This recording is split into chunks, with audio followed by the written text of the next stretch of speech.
Hi, and welcome to episode 77 of Toke Signals TV, where we bring you the biggest in cannabis and hemp news stories every week. I'm Steve Elliott, the editor at TokeSignals.com, and I'll be guiding you through the news. First, let's look at our Toke Signals Bud Pick of the Week. What we have here is some early harvest Pure Africa, a sativa. These genetics are available from Secret Seeds in Seattle, and they are very worthwhile, let me tell you. Let's do the news now, shall we? Big happenings in the United States this week, where a historic federal medical marijuana bill was dropped in Congress on Tuesday. The historic medical marijuana bill being introduced is the first ever such bill introduced in the United States Senate. It would end the federal prohibition on medical marijuana. Beyond that, it would also implement a number of critical reforms that advocates have been seeking for years, according to those familiar with the legislation. It's called the Compassionate Access, Research Expansion, and Respect States Carers Act, and it grew from an amendment proposed last year by Senators Cory Booker, Democrat of New Jersey, and Rand Paul, Republican of Kentucky.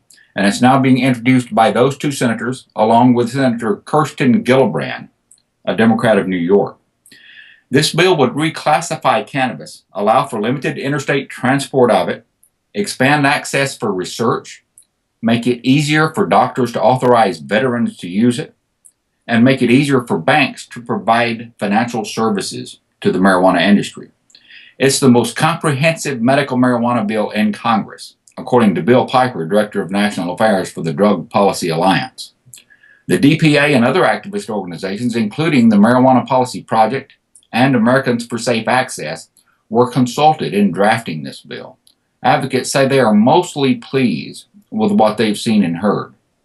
It really is a comprehensive bill, according to Tom Angel, chairman of Marijuana Majority. It would effectively end the federal war on marijuana, he said. Here are 5 of the bill's key provisions, according to several people familiar with it. The bill would downgrade cannabis one level in the DEA's 5-category drug classification system. Now, marijuana is currently, oddly enough, treated as a Schedule I controlled substance. That means, according to the DEA, cannabis has no currently accepted medical use and a high potential for abuse, right up there with heroin and LSD on Schedule I. This bill would make it a Schedule II drug. That would make it, according to the federal government, equivalent to cocaine and OxyContin, and therefore effectively put control of marijuana in the hands of Big Pharma. That's a big downside. This bill would also make it easier to transport marijuana between states. Patients currently often have no way of accessing cannabis-based medicines from other states due to restrictions on the interstate transport of marijuana. The bill would make it easier for banks to provide financial services to the marijuana industry. The bill would reform the National Institute on Drug Abuse, the infamous NIDA, in order to broaden access to cannabis for research purposes. The NIDA currently investigates only the supposed harms, not any medical benefits of cannabis. Drug abuse, get it? The bill would allow doctors working for the Department of Veterans Affairs in states where medical marijuana is already legal to authorize it for certain conditions for veterans. In our next story, in Massachusetts, lawmakers have introduced a bill to legalize and tax marijuana there, like alcohol. Massachusetts lawmakers this week introduced a bill that would make marijuana legal for adults and establish a system in which it is regulated and taxed, similarly to alcohol. H. 1561, sponsored by Representative David Rogers, a Democrat of Belmont, and Senator Pat Jalen, a Democrat of Somerville, and a bipartisan group of 13 co-sponsors, would make it legal for adults 21 years of age and older to possess and grow limited quantities of marijuana. The bill would also establish a regulated system of licensed marijuana retail stores, cultivation facilities, processing facilities, and testing facilities. Marijuana is less harmful than alcohol to the consumer and to society, and it ought to be treated that way, said Matt Simon, New England political director for the Marijuana Policy Project.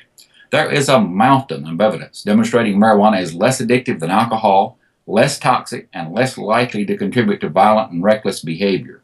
Adults shouldn't be punished for making the safer choice, Simon said.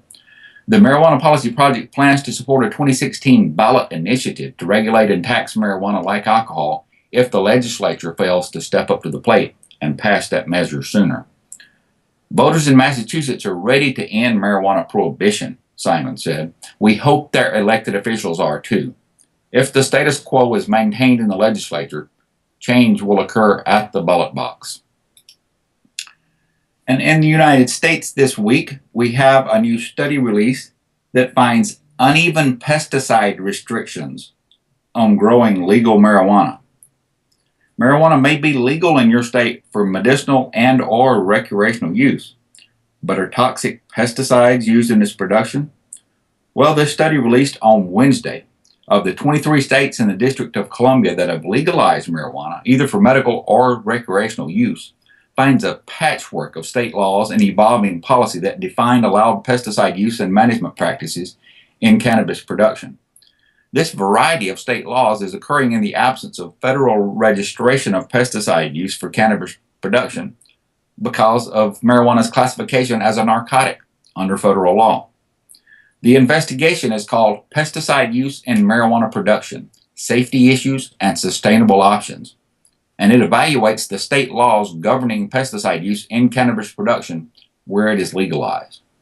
The use of pesticides in the cultivation of cannabis has health implications for those growing the crop and for users who are exposed to toxic residues through inhalation, ingestion, and absorption through the skin, according to Jay Feldman, Executive Director of Beyond Pesticides. The good news is that 5 states and D.C. have adopted rules that require marijuana to be grown with practices that prevent the use of pesticides. State officials have an opportunity to restrict all pesticide use at the front end of a growing market, require the adoption of an organic system plan, and set a course to protect health and the environment, Feldman said. The USDA certified organic seal, however, will not be found on marijuana products because of their federally illegal status. Typically, when a pesticide is used in crop production, it's evaluated for the specific use site and assessed for its potential adverse impact on health and the environment. The federal government, in the case of cannabis, cannot conduct its normal registration review for this use, given the crop's illegal federal status. Many have incorrectly assumed, since there are no federal pesticide registrations for marijuana production, that all pesticide use is illegal, except those materials that are exempt from federal registration. States are required under federal law to only permit pesticides registered or exempt by the U.S. Environmental Protection Agency, the EPA. Now, this study raises safety concerns due to loopholes in federal law. For instance, recently the EPA told states that while marijuana does not fit into any general group, such as an herb, spice, or vegetable, it may be legally used on marijuana under certain general types of crops and sites when there is an exemption from tolerance, allowable pesticide residues in food set by the EPA. The agency has said that a broad spectrum herbicide and fumigant use outdoors is allowed under certain circumstances. This use pattern, according to the study, raises issues of pesticide uptake into crop and environmental impacts. Now, for instance, in Washington State, where I live, the Washington State Department of Agriculture, where recreational marijuana is legal, has compiled a list of 271 allowed pesticides for cannabis production. Among these pesticides is at least one material, sodium lauryl sulfate, that is not exempt from Environmental Protection Agency tolerance. Washington State also allows the synthetic piperonyl butoxide, PBO, which has been linked to numerous adverse human health effects, including cancer, neurotoxicity, and adverse effects on liver function, according to this report. Ironically, the state requires no testing for levels of these allowable pesticides, and in fact, recommends that medical marijuana patients buy their supplies at state-licensed recreational I-502 stores because their cannabis is supposedly safer than what they'd find in medical marijuana dispensaries. Now, this report identifies six states that have legalized marijuana or medical marijuana but are silent on pesticide use in its production and raises questions of compliance. The report recommends in those states with legalization the adoption of laws governing cannabis production that prohibit federally registered pesticides and require the adoption of organic pesticides that only allow products exempt from registration based on the full range of possible exposure patterns. The study conducts a state-by-state analysis that evaluates pesticide restrictions, pesticide and contaminant testing, pesticide labeling, and organic production requirements. A link to the study can be found in the story on Hemp News, U.S. Study finds uneven pesticide restrictions on growing legal marijuana. In Illinois this week, we learned that Chicago police have used marijuana to disappear young people. Mark Freeman disappeared inside Chicago's Homan Square police warehouse for hours last year. But you wouldn't know that from his arrest report. His time in custody wasn't logged on the books until he appeared at another police station 7 hours after his arrest. And his case isn't unique. Chicago police arrested Freeman at 3:35 p.m. on October 22, 2014 for possession of about 2 pounds of cannabis. The police report states that Freeman was transported to Homan for further processing, but it specifies nothing about his time at the secretive police compound, other than an official arrival time at 4:10 p.m., then a note that he arrived at nearby District 11 lockup at 10:32 p.m. Freeman was lost to the outside world during the intervening hours, denied any phone calls, attorney visits, or records of where he was by the police who held him captive. Shackled inside Homan Square, Freeman was neither booked nor processed at the secretive facility some have compared to the domestic equivalent of a CIA black site. A girl going by the pseudonym of Stephanie reportedly had a similar experience in 2010. Even after police got all the information they needed, they still handcuffed her to a metal bar inside a cell at Homan Square for nearly half a day, while other officers told her frantic siblings they didn't know her whereabouts. "I was so scared I didn't even know if I could see a lawyer," Stephanie said. "I assumed that wasn't even an option, that whatever they say goes." Stephanie's 12-hour ordeal happened after the cops had found 1 ounce of marijuana in her car. These two stories indicate how police operating from Homan Square hold people incommunicado for hours on nonviolent marijuana offenses to pressure them to confess or to rat out others. Freeman's experience flies in the face of official police claims that all Homan Square detentions and interrogations are documented. Stephanie was never charged with a crime, and Freeman was ultimately given probation for a misdemeanor. Their time in Homan Square was for both of them their first experience in police custody. Stephanie said police took $700 in cash from her and cuffed her without reading her rights and drove her and her car to Homan Square. She was permitted to call her sister but not allowed to say where she was. An officer ended the call after 45 seconds when they began speaking a foreign language. She was finally released and taken to her car without her $700, mind you, nearly 12 hours after her arrest, and released without charges. "They stole her weed and they stole her cash," said her sister Lisa. Freeman said his time at Homan Square makes me not trust the police. "It really makes me feel like there's a double standard and that we as citizens have to hold to the laws, but the police do not," he said. "If this keeps going unchecked, it'll never go away." In New Hampshire this week, the House approves removing criminal penalties for marijuana possession. The New Hampshire House of Representatives on Wednesday overwhelmingly approved a bill 297-67 that would remove criminal penalties for possession of small amounts of marijuana. The measure will now be considered in the New Hampshire House and the New Hampshire Senate. "We're pleased to see such strong legislative support for this important legislation," said Matt Simon, the Goffstown, New Hampshire-based New England political director for the Marijuana Policy Project. "We hope the Senate will agree with our colleagues in the House and the vast majority of state voters that it's time to stop criminalizing people for simple marijuana possession." HB 618, sponsored by Representative Adam Schroeder, a Republican from Newmarket, and a bipartisan group of 7 co-sponsors, would make possession of up to 1/2 ounce of marijuana punishable by a civil fine of $100 for first offense, $200 for a second offense, and up to $500 for third or subsequent offenses. Currently, possession of any amount of marijuana is a misdemeanor, punishable by up to 1 year in prison and a fine of up to $2,000. New Hampshire is the only state left in New England that treats simple marijuana possession as a criminal offense with the potential for jail time. Nobody should face jail time and a permanent criminal record just for possessing a substance that is far less harmful than alcohol, Simon said. Granite Staters do not want their state government to continue wasting its resources on enforcing such an unfair and outdated policy. Hopefully our state senators and governor will respect that and move forward with this legislation.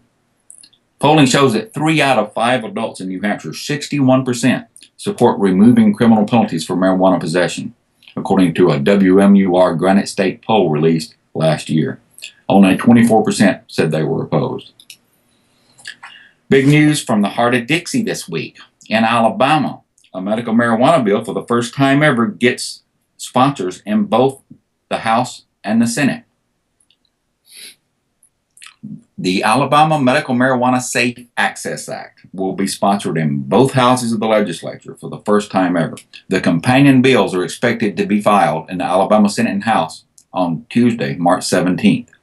Senator Bobby Singleton, a Democrat of Greensboro, and Representative John Rogers, a Democrat of Birmingham, have agreed to sponsor the bill in the 2015 legislative session, according to Ron Crumpton of the Alabama Safe Access Project.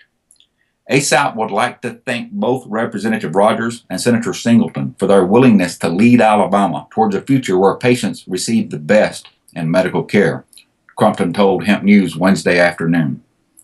Senator Singleton, who is sponsoring the bill in the Senate, is serving his 3rd term. He has a degree in criminal justice from Alabama State University and a Juris Doctor from Miles College. He works as a consultant and is a member of Greenleaf Missionary Baptist Church in Greensboro. Representative Rogers, who is sponsoring the bill in the House, was elected in 1982. He has a BS from Tennessee State University, MS from the University of Alabama, and an AA in vocational education from the University of Alabama at Birmingham. He's Director of Minority Affairs for the University of Alabama at Birmingham. In Pennsylvania this week, medical marijuana legislation is expected on the governor's desk this year. Both advocates and critics expect that bill to reach Pennsylvania Governor Tom Wolf's desk this legislative session. The first hearing on medical legalization in Pennsylvania was held in February in Harrisburg. The next one scheduled for March the 24th in Philadelphia. Dr. Bruce McLeod said he was booed for the first time in his career at last month's hearing after he advocated a cautious approach to medical marijuana. "We don't know the long-term effects of these medications and we're not sure of the dose," said McLeod, who really should inform himself about cannabis before speaking publicly on the subject again. "We're sympathetic to the patient's suffering, but hold on," said McLeod, medical director of emergency medicine at West Penn Hospital and past president of the Pennsylvania Medical Society. "Let's study this." McLeod's wait-and-see approach was dismissed by Patrick Nightingale, executive director of the Pittsburgh chapter of the National Organization for the Reform of Marijuana Laws, Pittsburgh NORML. Nightingale said numerous studies have already shown marijuana's effectiveness and safety. "What in the hell does the Pennsylvania Medical Society need to wait for?" Nightingale asked. "It has already been used and abused for decades. It's a treatment alternative." Both Nightingale and Pennsylvania Medical Society Legislative Counsel Scott Chadwick said they expect some form of a medical marijuana bill to reach Governor Wolf's desk. The bill in its current form would legalize medicinal use of cannabis oil, including cannabidiol, CBD, and tetrahydrocannabinol, THC, for the treatment of various medical conditions. It would authorize up to 65 growers and processors statewide and establish licensing procedures. I hope you choose to join us next week. Remember, the only person better than you is the person you're yet to become. Stay lifted.